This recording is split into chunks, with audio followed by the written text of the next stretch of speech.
The topic which today I am going to discuss is parenterals. The term parenterals, it has been derived from Greek word para, that means outside, and entron, that means intestine. Parenterals, these are the sterile solutions or suspension of drug in which it is dissolved in an aqueous or oily vehicle. Even these parenterals are available in the form of powders, sterile powders. But it is not, just before injecting, it is reconstituted. Okay, so the definition can be written as parenterals are sterile solutions. Even you can include powders too, sterile powders or suspension of drug in aqueous or oily vehicle. So these, in case of powders, sterile powders, the reconstitution will be carried out either in the water for injection or aqueous vehicle. So let me explain what is the mechanism of how these parenterals are administered. These parenteral drugs are administered directly into the veins or in the muscles or under the skin or more specialized tissues such as spinal cord. The term parenteral used for any drug or fluid whose delivery does not utilize the alimentary canal for entering into the body tissues. So you know that there are a lot of advantages with the parenteral dosage form. The first advantage is that it does not undergo first pass metabolism, as it is the drugs which causing first pass metabolism can be given in the form of parenterals. So there are some basic requirements for the parenterals. The first requirement is that the stability should be stable throughout. Then sterile. The word sterile is very, very important for the parenteral preparations. The product should be sterile enough. It should be free from pathogens and toxins. Should be free from foreign particles. Should be isotonic. Should be chemically pure.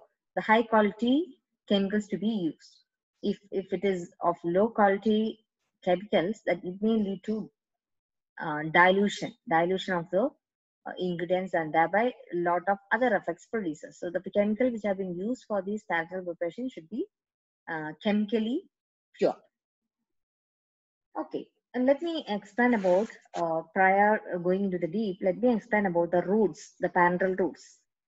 This term parenteral, as I told before, it avoids the gastrointestinal tract. You are not it does not undergo the fast metabolism, and especially the drugs which causing the fast metabolism will be more eligible for the parenteral preparations.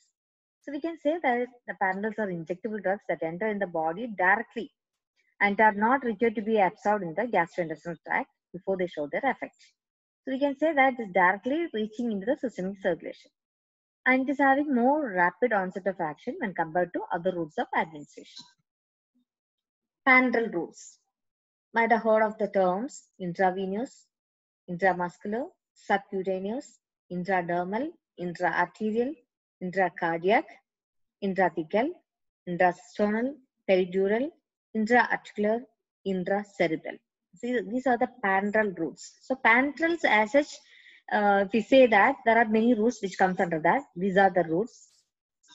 Now let me explain. Intravenous. That means injection of the drug directly, it is injecting into the veins, resulting in the most rapid onset of action. When it is injected in the veins, directly within a fraction of seconds, it reaches into the systemic circulation, and thereby high efficacy is produced. If you see this diagram, you can understand this is the vein. The drug is injected into the veins. Intradermal. The drug is injected into the top layer of the skin. So you could see here, intradermal depends upon if you want to have the local action, only the dermal, then the injection can be applied or can be given into the dermal layer itself. So ideally the drug is placed within the dermis, used for the diagnostic agents. Subcutaneous. You could see here intravenous. It was in this part itself, but here there are some fatty layer targeting or injecting into the fatty layer. The injection of the drug under the skin, this is under the skin into the fatty layer, but not into the muscle. So here also absorption of the drug is rapid. Even example is insulin. Insulin can be given in the form of subcutaneous.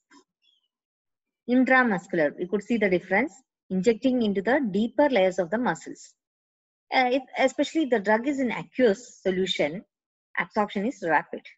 So however, the intramuscular injections instead of using the aqueous vehicle, we prefer the non-aqueous vehicle. Non-aqueous vehicle, best example is that oily oils or oily liquids. It may be in the form of suspension. It can, the necessity is that it can prolong the release of the drug. Might have observed that when we inject the intramuscular, it will be more painful. You know, what is the reason?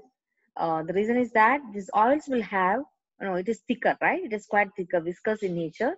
So it is quite difficult to enter into the pores of these layers, into these pores of these layers. Thereby, it is getting painful. Next is the intra-arterial. That means it is, the name itself indicates that it is giving directly to the artery. Intracardiac injection, especially it is given into the heart muscles, into the ventricles.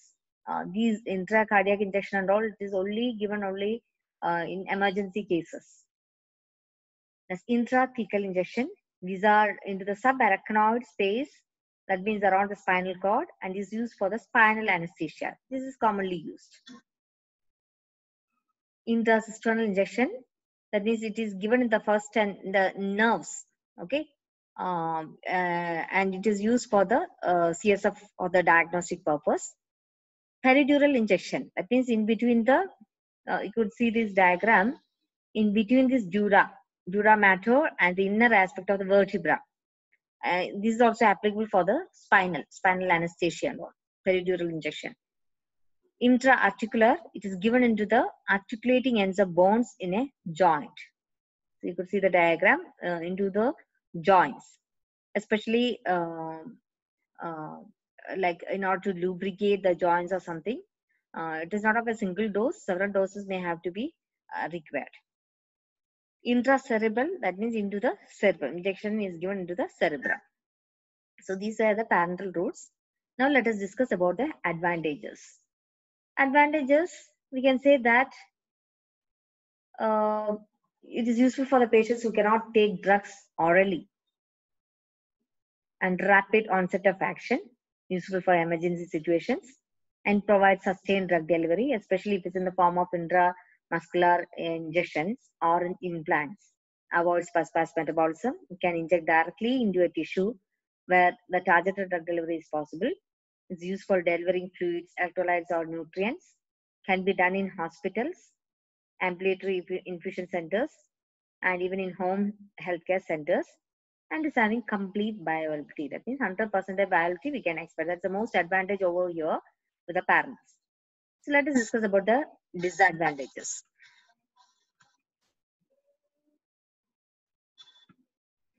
Pain on injection. Everyone doesn't prefer because of this. Only in the emergency case we go for the parenterals because of this disadvantage. Difficult to reverse and administer drugs effect. Once it is injected, we cannot take it back. Sensitivity or allergic reaction at the site of injection. Requires strict control of sterility and non-pyrogenicity than other formulation. And trained person is required. Requires specialized equipment, devices, and techniques. And it's quite difficult to prepare and administer drugs in the sterile form, because it's very important that product to be sterile, as it is reaching into systemic circulation within the fraction of seconds. It should be pyrogen free. It should be sterile enough. When compared to the other dosage forms, it's expensive and costly to produce. Okay. The next is the classification. You might have seen parenterals. Although maybe it can be classified mainly as small volume parenterals, also called as SVP, or large volume parenterals. Small volume parenterals, the name indicates that the quantity is less than 100 ml. Like even it comes 5 ml, 10 ml, whatever it is less than 100 ml is considered as small volume parenterals. Examples like ampules, vials.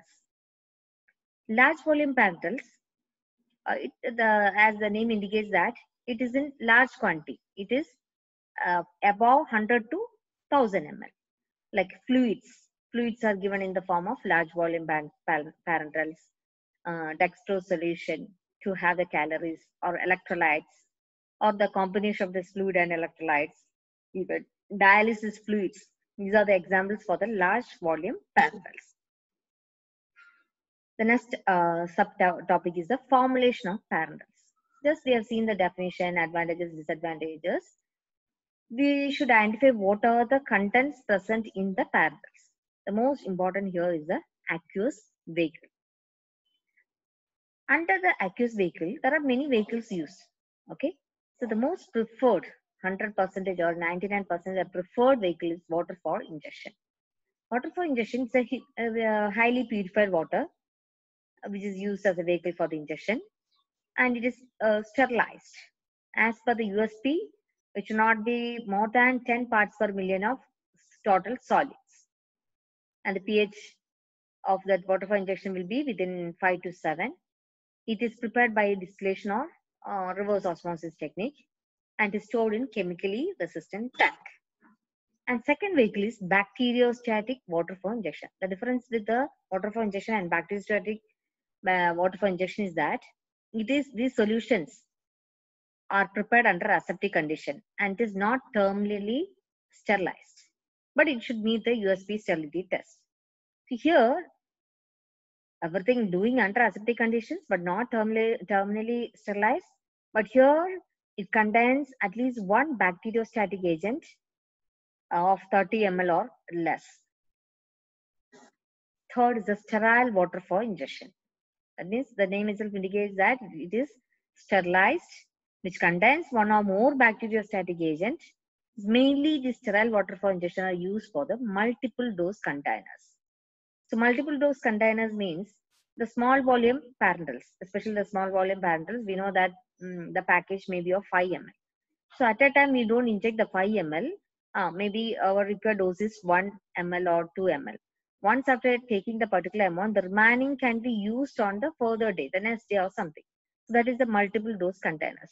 Especially the small volumes may be the multiple dose, whereas a large volume, it is used in a single purpose. For example, the dextrose infusions. Okay, the large volume parenterals examples are infusions, electrolyte replenishers, dialysis fluid, etc. So once the pack is opened, it is continuously administered. So here, the sterile water for injection is used especially for the multiple dose containers since it has to be sterile throughout. The dose may be continuously 3 days. So it should be sterile. Once after taking out the product, there should not be any contaminations. To avoid that, the water for injection which have been used as a vehicle should be sterile and highly sterile enough. And it is permitted to contain higher levels of solid than water for injection because of the possible leaching. It is used for washing wounds, surgical incisions, or body tissues. The next vehicle is water miscible vehicles. The number of solvents that are miscible with water has been used as a portion of this vehicle, primarily to affect solubility of drugs and to reduce hydrolysis. So water miscible vehicles can also be used, but it is not used much.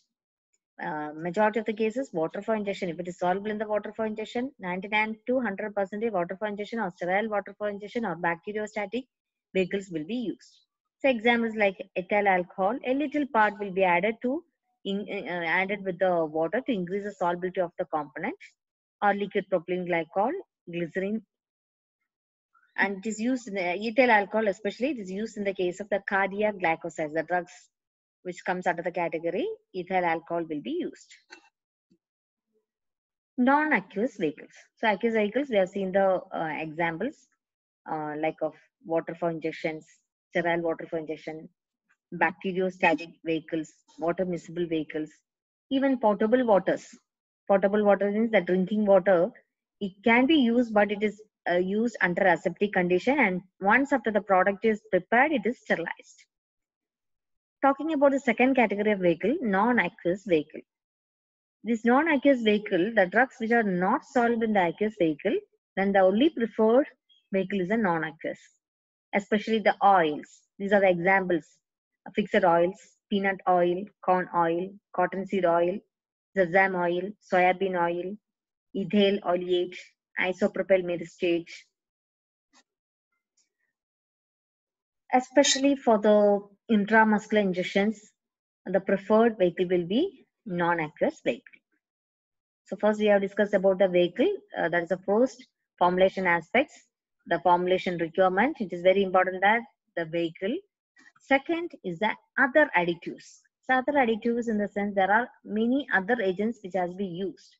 You know, one part is the vehicle. Sure, there should be an active ingredients that I have not mentioned over here. The active ingredient has to be dissolved in the proper vehicle, and other additives like antibacterial agents.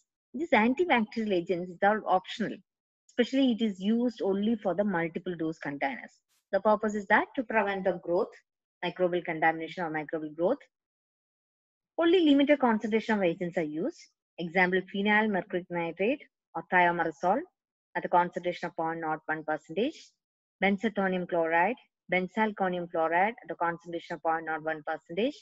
Phenol and crazole 0.05%. Chlorobutanol 0.05%. And third, buffers. The purpose of the buffers is to maintain the pH and also to stabilize the solution from the chemical degradation. Examples for the buffers are citrate and acetate buffer, sodium benzoate and benzoic acid, sodium tartrate and tartaric acid, and phosphate buffer. Fourth is the antioxidants. It's very important. It is applicable for all the types of dosages and single dose or multiple dose to protect the formulation against the oxidation. Again, antioxidants can be categorized as reducing agents and blocking agents. Example for the reducing agents are ascorbic acid, sodium bisulfite at the concentration of 0.01%, thiourea, and blocking agents, tocopherol. Surfactants. These are optional. It is added to solubilize the active ingredient. Example, polyoxyethylene sorbitol monooleate and sorbitol monooleate. Tonicity agents, it's very important. Need isotonic solution to avoid destruction of red blood cells, irritation and tissue damage. Especially more important for large volumes, rapidly administered and extravascular injections. It reduces the pain on ingestion. Examples are sodium chloride, potassium chloride, dextrose, mannitol, and sorbitol. These agents can make the solution isotonic. Isotonic, maintain the same osmotic pressure. If it is not maintained, if the solution is not isotonic, it leads to hypertonic or hypertonic. Thereby, it leads to shrinking or rupture of the cells. So, it's very important that the solution to be isotonic in nature, and it can be made isotonic with these agents. Chelating agents to remove the trace elements that catalyze oxidative generation. There may be some trace elements within the ingredients itself. To avoid that or to remove that, and thereby further oxidative to remove that process, we're using the ethylene diamine tetraacetic acid as a chelating agent. And this co-solvents, the drug is not soluble in the aqueous vehicle, then some co-solvents can be used. That in the purpose of co-solvents, it improves the solubility, it prevents potential for the hydrolysis. For the bulking agents. Bulking agents, it's applicable for the powders, Parenteral powders, sterile powders. The necessity of making sterile powder is that the drugs which are not stable in the liquid form, that is the preferred form, that is in the form of powders.